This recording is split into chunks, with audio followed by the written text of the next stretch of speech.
is like they compile it, I'll just send it over to you guys. Okay, perfect. I actually think Bill sent a link that we uploaded too, so we'll just put it in there. So. Okay, great. So we are recording.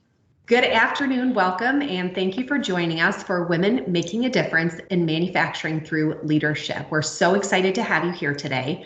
My name is Toni Neary. I'm the Director of Education for the Morris Group in our Haas division, and I support educators in manufacturing programs through 14 states in the U.S.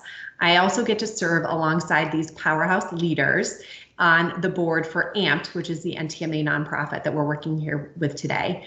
So we're seeing significant numbers showing the gaps in the manufacturing workforce. And as we look to grow diversity, equity, and inclusion in our industry, we significantly look to add more females in part of our underserved populations. So we're working to shift the dynamic, change the conversation, and we're so excited to be here today with two amazing female leaders. So let me start by telling you a little bit about both of our guests.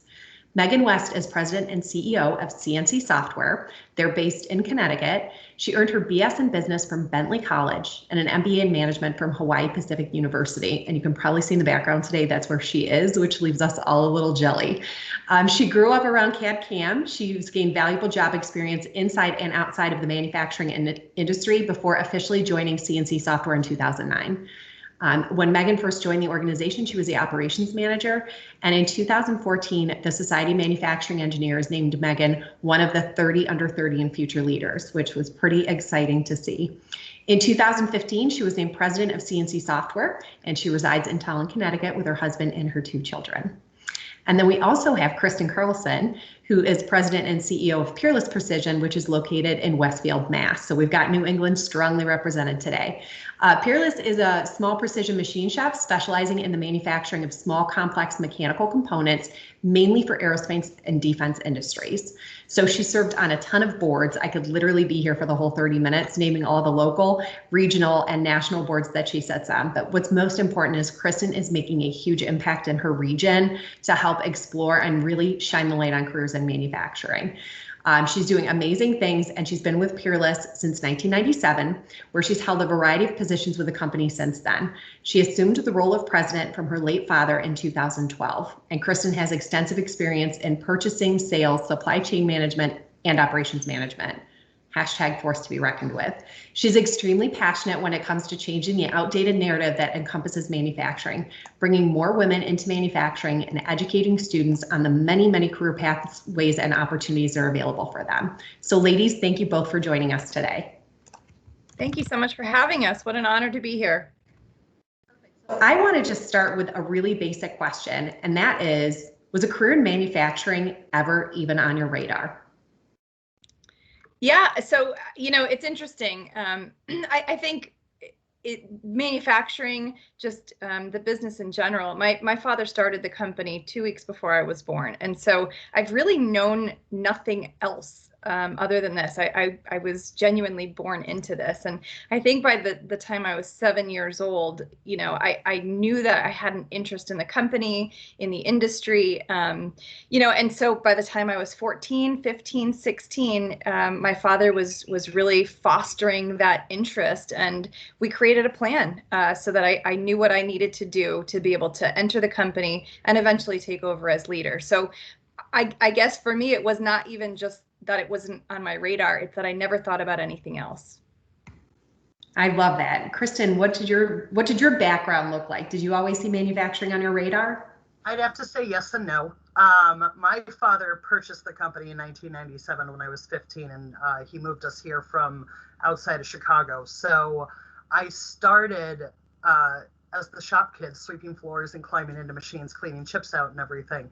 Not the most glamorous of jobs, but at 15 years old, it was, making more money than I could have working at a grocery store or anything like that.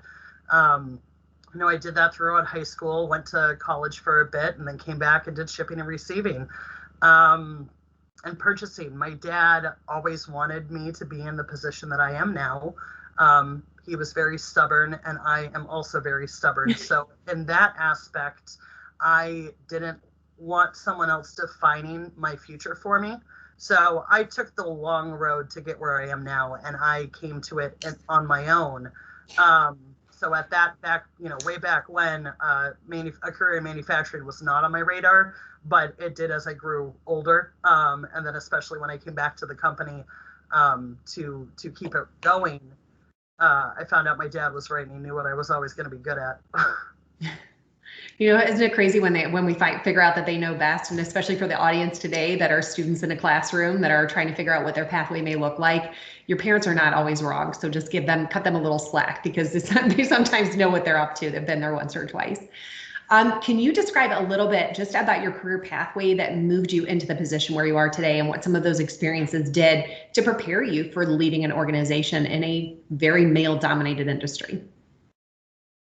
Yeah, I'll start. So as you mentioned at the beginning, I got my undergrad. I went to Bentley College, and then I went to Hawaii Pacific University, and I got my master's in management. And those were requirements from my father that I had to go. I had to go to college. I had to get my master's.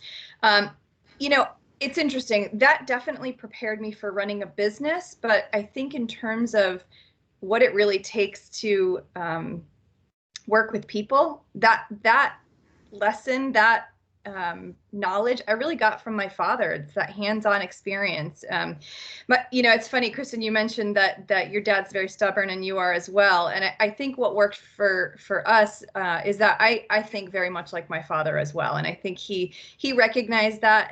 And so for him, me taking over was kind of the least amount of change that the company would end up going through. But I will say that ability to think alike presented an interesting opportunity for some intellectual chess, and going through my teenage years, that was very entertaining for me and my father, maybe not so much for my mother. But I think he taught me a lot of different business lessons, as far down as, I've told this story before, but when I wanted to get a cat, my dad made me put a business plan together. I had to go through budget, I had to go through, a schedule, everything. So it was little lessons like that along the way. And then really, as I joined the company, it was just a lot of emotional intelligence. It was a lot of understanding what motivates people and what gets them to engage and connect. So I'd say, yes, I had very formal schooling, but I think the informal schooling for me was probably the most valuable. Kristin?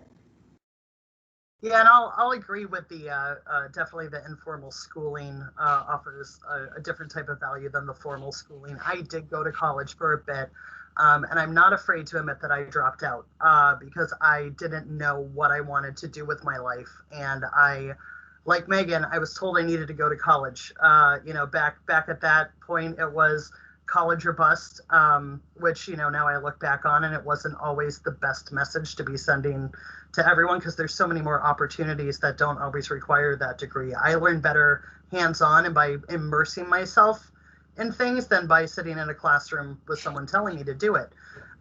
So I'm a Jane of all trades. I have had a lot of gigs in my life.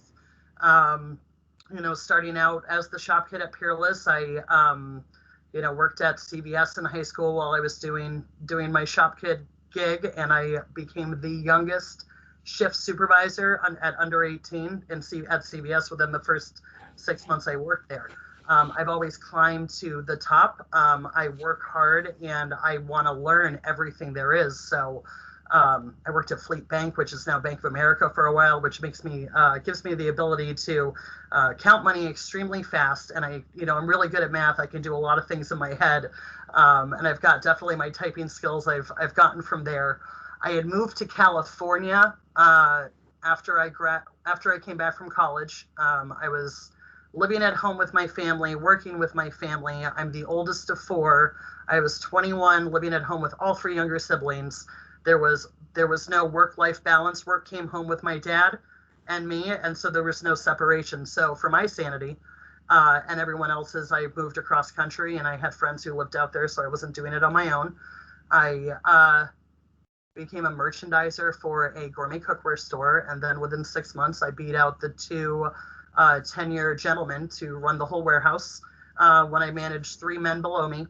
And I did that for about 1.5 years. It was a very physically taxing job. So when that was done with me, I ended up becoming a buyer, inside sales representative, contract administrator, and fire alarm cabinet builder for a fire alarm contractor.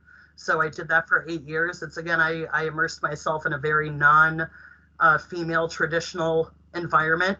I was the one down at the city dealing with all the permitting processes, the inspectors, city officials, going on job walks. I became a car mechanic.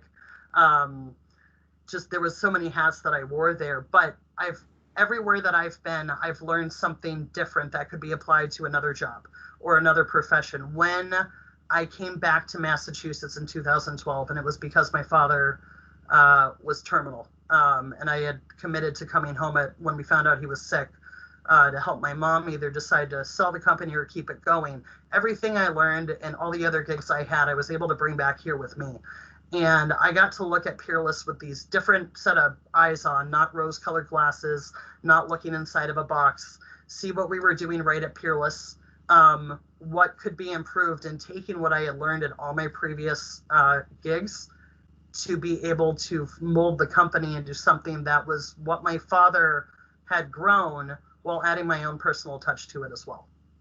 That is absolutely amazing. And it's good to know you've always been an underachiever. Yeah. Kristen's like, I'm just going to go everywhere and be the best at everything. Next, you know, she's going to be like, I'm playing for the Yankees because, you know, I'm just going to do that. I'm a pinch hitter. Oh, for the Red Sox. Thank you very much. Okay, perfect. I should have known better, right? As long as it's not the Patriots, I'm all in. Perfect. So if you could go back, if you had it to do all over again, what would you change about your pathway? So even just looking back to lessons that your parents told you that you're like, nah, I'm okay. What would you do differently if you did it over again? I would have told myself that it was okay not to know what I wanted to be when I grow up, and to explore things. You don't have to always do what everyone's telling you you're supposed to do. It's more important to find something that you're passionate about and that you can be good at because of your passion. So, you know, much of my youth was doing what I was told to do because that's what you were supposed to do. So I didn't give myself the opportunity to really explore what I loved or find out what I was going to love, which, you know, now it's manufacturing. I am as passionate as I can be.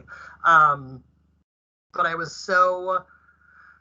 felt so restricted when I was younger by just following the norm and doing that path that we're all told we're supposed to do without being able to look at what else was out there.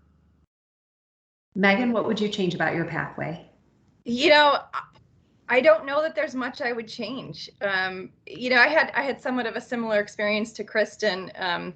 You know, I at a very young age, I was doing, you know, I worked in customer service at the company and kind of learned a lot from there. I worked in marketing, I worked in sales, and then outside of the company, you know, a lot of different jobs, internet marketing consultant. I was a development associate at Pearl Harbor, and all of those experiences really helped give me perspective and allowed me to I think really flourish in the role that I'm at.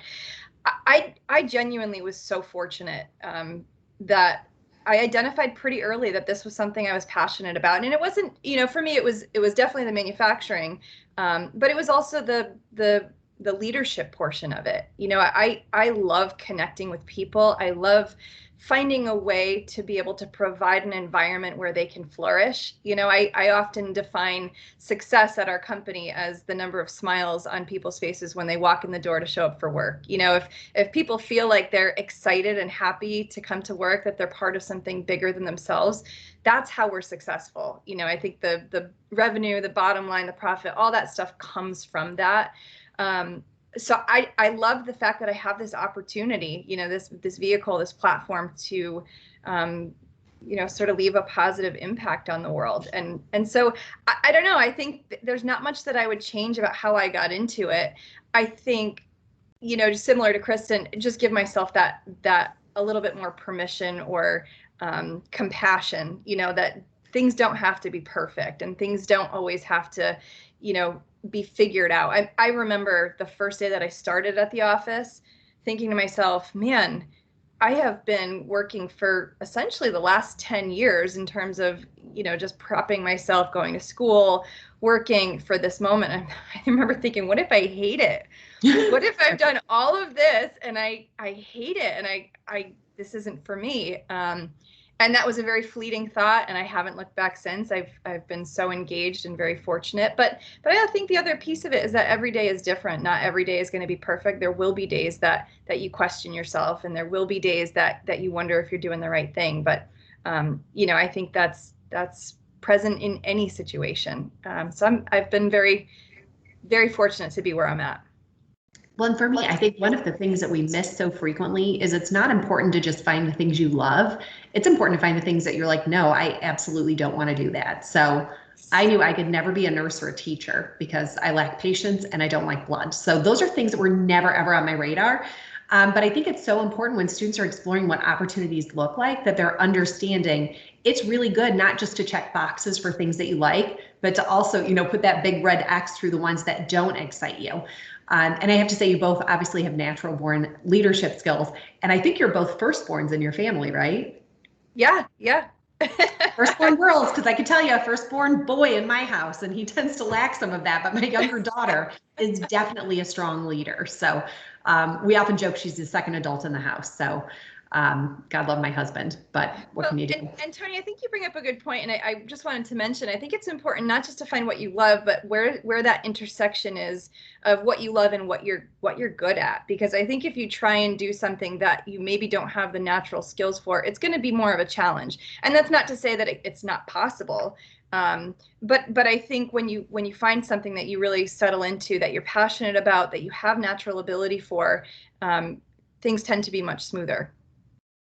Absolutely. Perfect. So now we're going to talk to our audience today who are obviously exploring careers in manufacturing.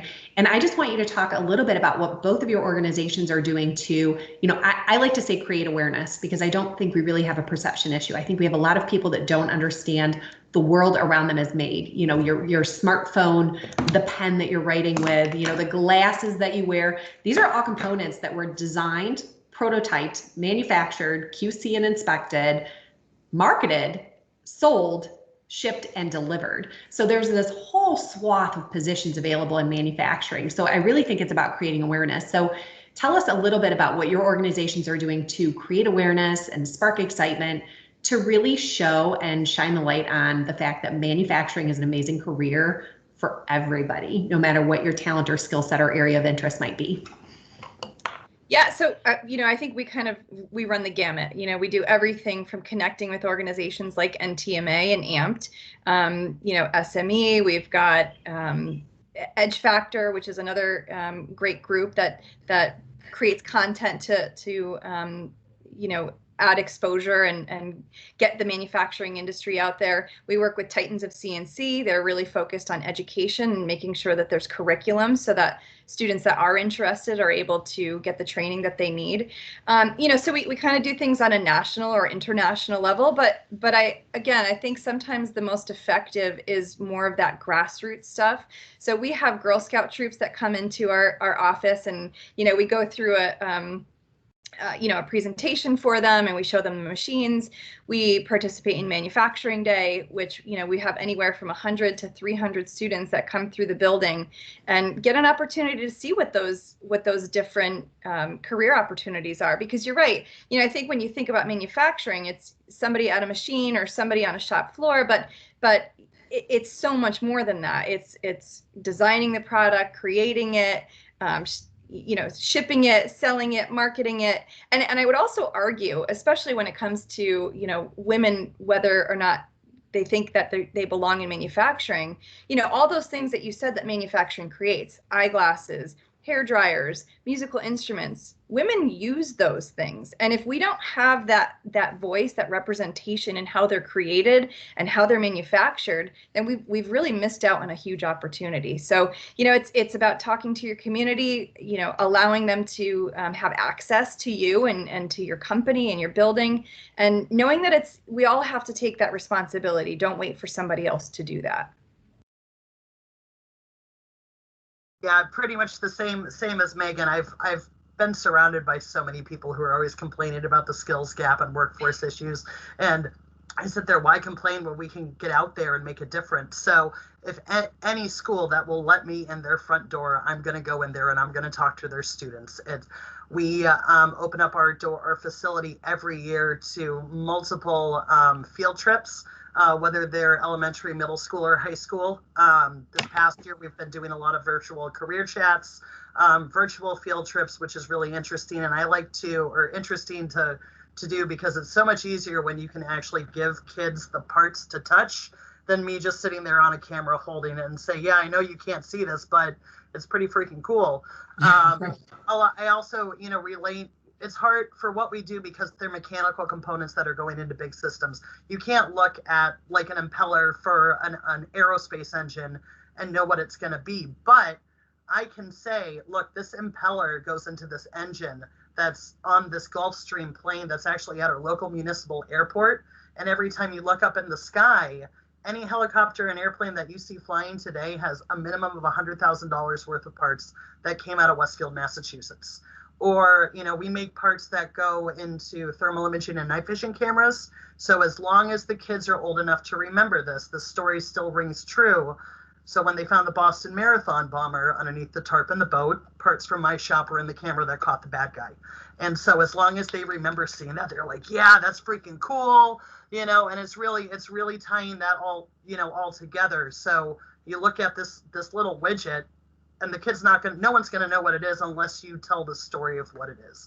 And that's what manufacturers collectively as a whole need to be able to do, is share that information with the kids, open up our doors.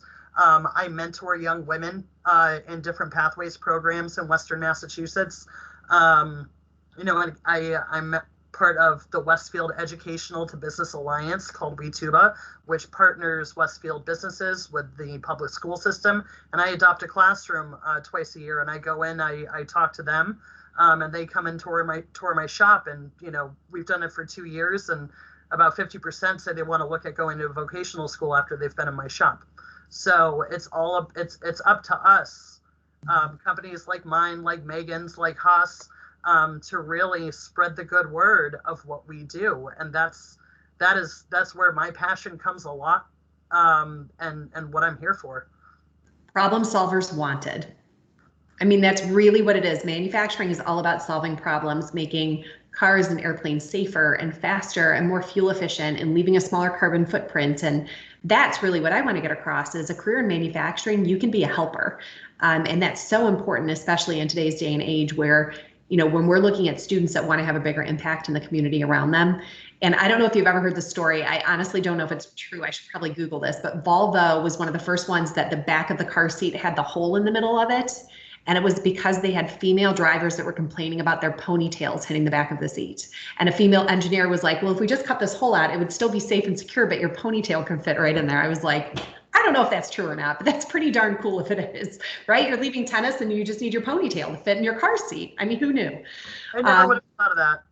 Right? I mean, it's just, somebody had told me this story and they were like, oh yeah, it was a female engineer who was like, we have a lot of Volvo drivers play tennis. Like that's just a stat that we have. So we should do something when they're leaving and they have their hair in a ponytail, comfortably fit in their seat.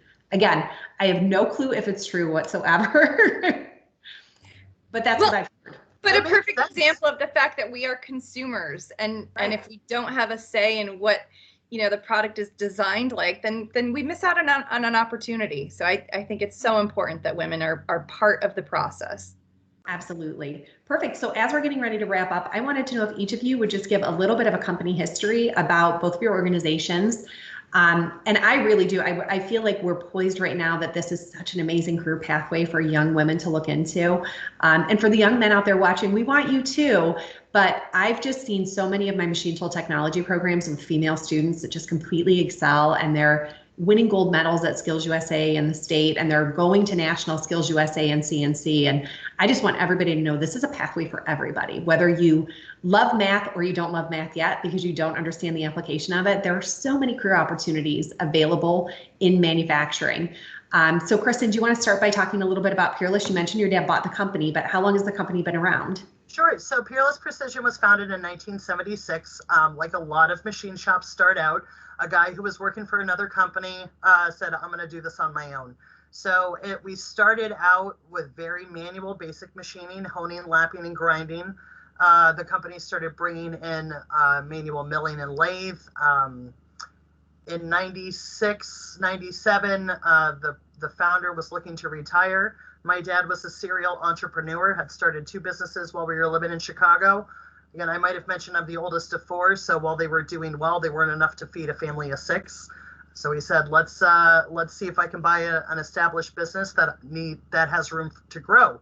So we found Peerless, moved us out here, and my father proceeded to bring in CNC machining, got us into aerospace and defense more, led the charge to become AS 9100 and ISO certified before our customers even required it. And in 2006, we moved from our small, I think it was like a 5,000 square foot building that we were renting. He bought a 20,000 square foot facility up the street. We are currently in 10,000 now. In 2006, it was definitely not as full as we are now. We were renting out the other half of our company, or other half of the building, to a tenant. They got evicted prior to COVID because we're busting up the seams and looking to expand. When I came back into the company in 2012, I kind of took that opportunity to really learn how Peerless works, and then throw out the bad and bring in the good, make it my own. And we've diversified the industries we serve, our customer base. We've grown a lot. We're more vertically integrating, and we are a very welcome place for entry-level machinists, specifically young women. You know, we have it set up where the schools in my region, when they've got ladies that are ready to go on a co-op or an internship, they call me first.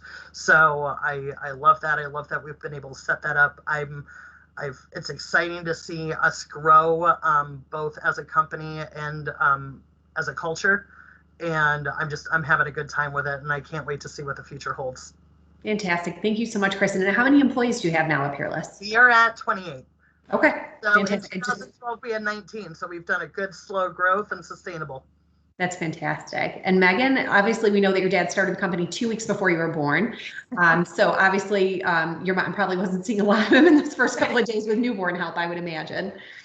Yeah, so I mean, I got to give my mom a lot of credit. She was actually a nurse at the time. She was working the night shift. But yeah, my dad came home and was like, you know what? I think I'm going to start this company. And she was supportive the entire time. And she even took the step of becoming our CFO. She ran the books for 36 years. She just passed that role over about a year and a half ago. So she was extraordinarily instrumental in making sure that it was successful as well. But yeah, so CNC Software, we are the makers of Mastercam, which is the most widely used CAM system in the world. So it's funny, if you think about our history, my dad always says it's really boring. We essentially are still doing today what we did almost 38 years ago, which is create toolpaths that drive CNC machine tools. And again, we're still doing the same thing. We've had very slow, steady growth, but we've been kind of the stable giant within the industry. You know, that loyal company, that reliable CAM company that has just maintained its independence and has maintained its identity for the last again, almost 38 years. And you know, I think one of the biggest things that my dad did at the very beginning was identify that an indirect sales channel was going to be the success of the company. So that was the biggest thing he did. He went around and set up a distribution network around the world. And we found some really key people that were passionate about manufacturing. And, you know, I think we were fortunate to find such technical people that were able to represent Mastercam in a way that we were proud of. And so now today we're represented in over 80 countries. We've got over 1,000 agencies, over 100 direct resellers, but 1,000 agencies representing Mastercam, which means that no matter where you are in the world, you get direct, local, reliable support to make sure that your CAM system is doing what it needs to do. And you know, today we're 220 employees. We've got employees all over the United States, and we have employees in several countries around the world as well. I think we've been really fortunate. Again, I can't say enough about the people. You know, I think about the fact that we're a family business, that where we are today, we couldn't have done it without the employees that we have, the resellers that we have, and genuinely the customers that we have. They've been so passionate and have given us such good feedback and direction over what the product needs to do to make them successful. So, so that's where we are today. Thank you both so much for your time today. I don't think we could be in better hands if we're looking to inspire the next group of female leaders in manufacturing. So if you're out there today and you're watching this session, go ahead and follow both those companies on social media and keep your eye on what they're doing, because I can tell you firsthand they're both amazing organizations, and we need you. We need you in the industry. And if you don't think this is a fit for you, tell 5 of your friends, because maybe it will be a fit for them. So thank you so much, ladies. This has been an absolute pleasure, and thank you all for joining us today. Thanks, Toni. This was wonderful. Thank you, Toni. Yeah, this was fun.